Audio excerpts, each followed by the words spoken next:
174।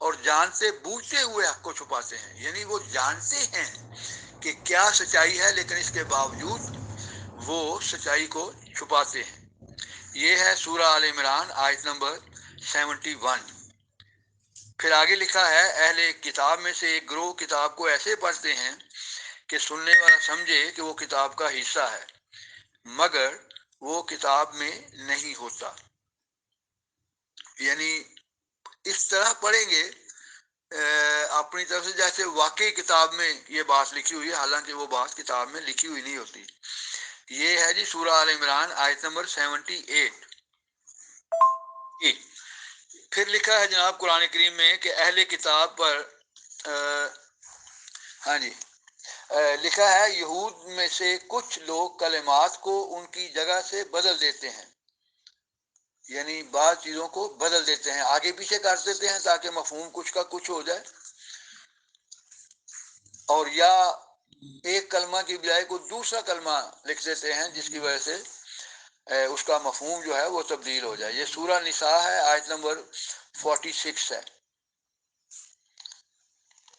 پھر لکھا ہے اہل کتاب کے الفاظ کو اپنی جگہوں سے بدل دیتے ہیں، یہی مضمون جو پہلے بیان ہوا ہے پھر بیان ہوا ہے، لیکن اس میں چند باتیں اور بھی شامل ہیں۔ اور جو تعلیم ان کو دی گئی تھی اس کا ایک حصہ بھول گئے ہیں، یعنی بعض باتیں ایسی ہیں کہ وہ بھول ہی گئے ہیں کہ اصل ان کی حقیقت کیا تھی۔ یہ سورہ المائدہ ہے، آیت نمبر ہے 13۔ اور پیش گوئی ہے کہ یہ اہل کتاب جو ہے آئندہ بھی خیانت کرتے رہیں گے، یہ نہیں کہ پہلے بدلتے رہے ہیں، یعنی جب قرآن نازل ہو رہا تھا اس وقت سے پہلے بھی بدلی ہوئی ہیں، بلکہ پیش گوئی ہے قرآن میں کہ آئندہ بھی یہ ایسی حرکتیں کرتے رہیں گے۔ اس کا حوالہ ہے سورہ المائدہ آیت نمبر 15۔ اور ایک یہ بھی دعویٰ کیا جاتا ہے کہ جی خدا کا کلام تو بدل ہی نہیں سکتا، قرآن میں لکھا ہوا ہے، حالانکہ تورات کے بارے میں قرآن کریم میں یہ بات لکھی ہے کہ تورات کی حفاظت علماء کے سپرد کی گئی تھی، اللہ تعالیٰ نے خود ذمہ داری نہیں اٹھائی اس کی، علماء کے سپرد ان کو یہ ہدایت دی تھی کہ نہ اس میں کوئی کمی کرنا نہ اس میں کوئی زیادتی کرنا۔ سورہ المائدہ آیت نمبر 44۔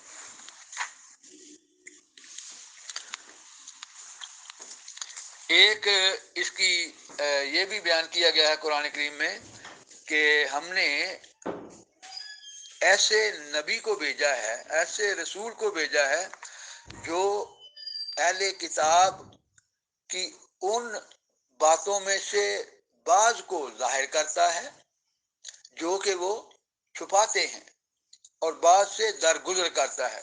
ایک یہ بھی قسم ہے تحریف کی کہ ایسی تحریف کرتے ہیں، اس طرح تحریف کریں کہ بعض باتوں کو چھپاتے ہیں، یعنی وہ باتیں نکال دی گئی ہیں بائبل میں سے۔